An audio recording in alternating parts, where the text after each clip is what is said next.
Rated M for mature. On this special edition of Playing Dead, we'll be discussing the recently announced DLC for Walking Dead Season 1 called 400 Days. I'm your host, AJ Locascio, and this is Playing Dead.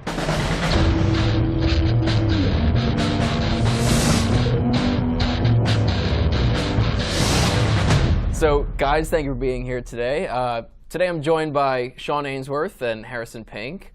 Can you guys tell me, what did you do on The Walking Dead 400 Days? I was the games director, and I wrote some of it. And I was one of the two game designers on the project, the other one being Mark Darren. So 400 Days is a DLC. Can you explain to me, what does that mean exactly? Well, it's an additional episode that comes after Season 1.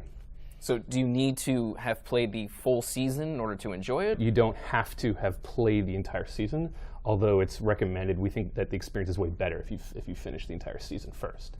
Why is it called 400 Days? That's an intriguing name. We ended up coming up with 400 days because that's the span of time the episode takes place over. We wanted to do something a little different, so we thought, telling a really huge, expansive story was a nice way to go. So will this story have anything to do with Lee and Clementine? I don't think so. Not directly, yeah. no. Yeah, it definitely takes place in the same world. Right. Familiar areas. It'll feel very similar in a lot of ways. What made you guys decide to do that as opposed to continuing the story of Lee and Clementine? We got together after Season 1 was finished, and we said, we're going to do this downloadable content. And what is that going to be?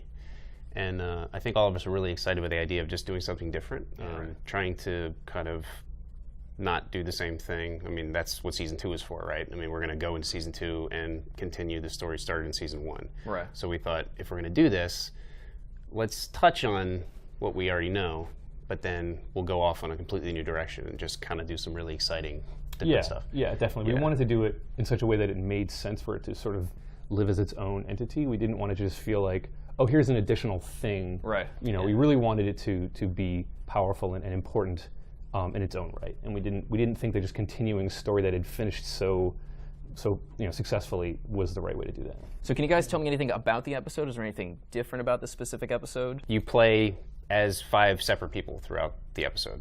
And as you play these 5 different people, their stories sort of intertwine in really interesting ways over that sort of 400-day period. You can actually play each of the short stories in any order that you want, and they'll still sort of connect up in the order that you play them. That's awesome. Yeah. It's like DuckTales. It is exactly like DuckTales. It's exactly like DuckTales. Yeah. It's kind of like an anthology, right? We've seen Creepshow or something like that, where you have just different stories, except that these stories do intermingle. Like Creepshow is one thing, and there's a frame story. These are 5 stories that sort of overlap. Right. There are actually 27 characters in the episode. Yeah, It's a lot of we crammed a lot of new characters into this episode. Yeah. Just aside from the 5 characters you play, you meet obviously a host of interesting people in their journeys. So. That's a lot of people to love. Yep. Or hate. And it's actually kind of crazy.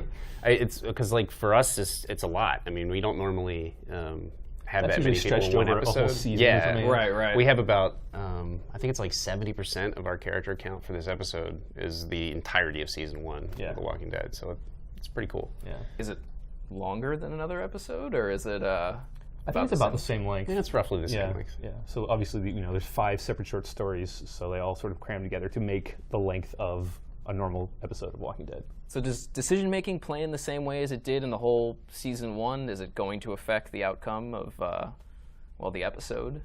Definitely in a lot of different ways. Yeah. It's similar but different. Yeah. The way that the decision-making plays out in this episode. It's similar but different. Yeah.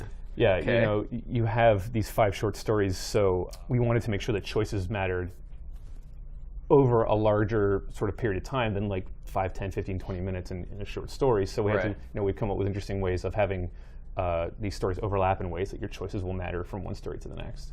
Also, we don't really have the time in short story to build up the emotional payoffs that you would normally build in a season. Right.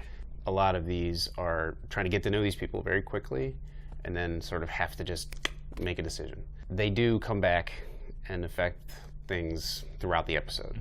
Okay, so I was going to ask, will the choices that we've made in Season 1 affect 400 Days, and will the decisions that we make in 400 Days affect Season 2? The choices that you made in Season 1 will come into play in 400 Days. And then the events of 400 Days may or may not come into play in Season 2. Okay. May or may not. Depending. Depending on your choices. Yeah. Did you guys learn anything from Season 1 that you implemented into 400 Days? There's a lot of things that we learned from things that people really liked in Season 1. Right. Similar to that, just what mechanics did people really, appreciate, and just sort of massaging those and adding things in that are similar to those, but really new ways to interact with the game that we haven't tried yet that I think people are going to really like. Will you guys be releasing 400 Days on the same platform as Season 1? Are we going to see anything new, maybe? It's going to be on all the platforms that Season 1 was on, and additionally, from what I hear, Season 1 is going to be available on the PlayStation Vita. So, and it's going to be have all the touch controls and all the touch sensitivity that the Vita has enabled. All our sort of tech wizards figured all that stuff out, and I think that if you buy Season 1, you also get 400 Days in that package on the Vita. So when do you guys plan on releasing 400 Days? This summer. Yep, not a long wait at all. So how much is the DLC going to cost? $4.99. That's it? Just like a regular episode. Yep, regular episode. Finally, the big question is there anything you guys can tell us about Season 2?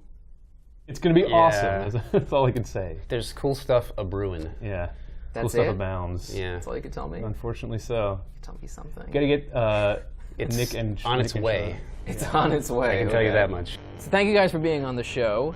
And Sean, thank you for your beard. Oh, you're welcome. I appreciate glad. it. So there you have it. 400 Days is coming out. Remember to like us on Facebook, follow us on Twitter, and let us know what you guys think of 400 Days and what your hopes are for Season 2. Thanks for watching, and we'll see you guys soon on Playing Dead.